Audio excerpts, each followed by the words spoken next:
Alrighty, let's get the ball rolling, guys. We're going to see if we can cover a bit of knowledge for you guys to learn about fishing around the Geelong area, especially the waterfront. So pretty much this is going to be a basics to fish Geelong. We'll be covering a few things today in this episode. It'll be rods, reels, line, target species, lures, and pretty much everything you need to know about the area and how to fish it. The key thing to fishing in and around town is structure. Structure is number one. Pretty much everywhere around the Geelong waterfront that has structure will hold fish. Lure fishing can be pretty intimidating at the start for new people that are learning. It does take a lot of practice and a lot of honing in to figure out what you're doing or seeing. So pretty much if you're fishing lures in Geelong, you'll generally use a rod that starts from 1 to 3 to 1 to 4 or to 2 to 4. That range is more than enough for the fish in and around our area. Reel size can be from 25, C3000, so C3000 meaning compact 3000, or even a 1000 if you're up for the challenge. Braid can start from 4 pound all the way up to 10 pound. Now with braid technology these days, braid actually has evolved very, very far and beyond what it was back in the day. If you do get the option to buy better braid that's thinner but holds up to its breaking strain, definitely grab that because that's going to be a bonus for you. Leader can start from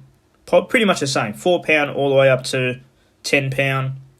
I won't go into great detail, but 3 retrievals that every beginner should learn when they're lure fishing is 1, a slow burn, 2, a fast burn, 3, hop and claws. Those are the 3 main retrievals that you should learn when you're first learning lure fishing. There'll be explanations on YouTube, so just search them up. There is 2 main tips if you're struggling when lure fishing. Those 2 main tips are seeing and feeling. Observation through the braided line is very, very important. Watching your line will indicate you bites, allowing you to figure out what the fish are doing with your lure. Number 2 was feeling. The rod is the main contact to your hand, so you can actually feel the hits through the rod tip if you're really concentrating. So if you're struggling to catch fish on lures, keep those 2 key important things in your mind, and that will help you catch fish.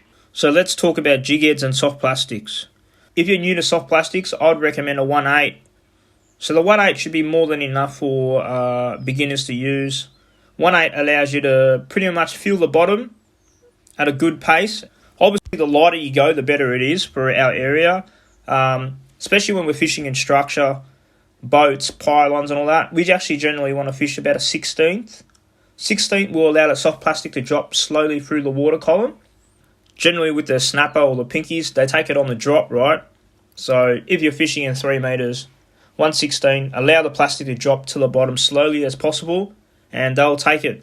What are some great soft plastic profiles to use when you're first learning would be paddle tails, grubs, and worms. Those 3 main types of lures will pretty much catch you any fish in our bay. Most popular plastic in Geelong would probably be the grub. Heaps of people use grubs. Generally, if you're walking around the waterfront, you'll see people throwing grubs. In terms of size, 2.5 inch to 3 inches probably where it's best.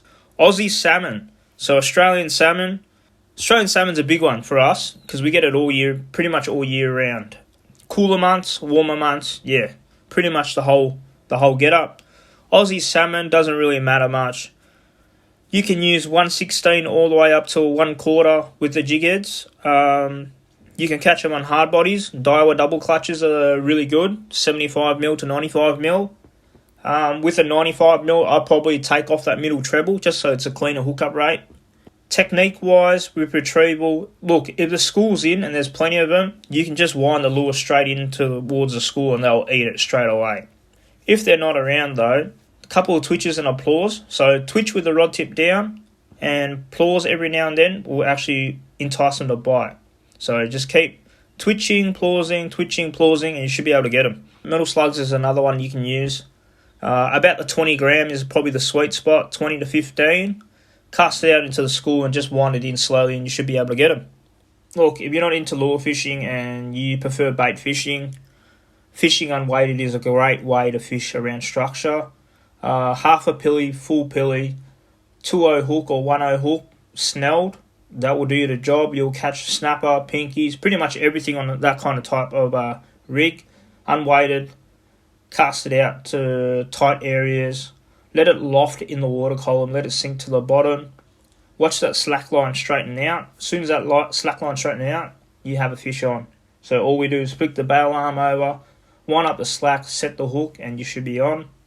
Now, if you have any questions, feel free to comment it down below. I'll actually answer. I'll take the time and answer questions if need be. This is the first time I've ever done anything like this, so I'll see how it responds to the socials. And if you guys actually liked it, I might do a couple more. Maybe I'll go a bit more in depth and talk about more specific things about fishing. That'd be pretty cool. I felt like I did alright. It wasn't too bad. So I hope you enjoy it, and I hope you catch more fish. If you enjoy what I'm doing, please feel free to throw a like, a comment, and a subscribe. It does help out a lot. Please let me know how you go with your experience. Thank you.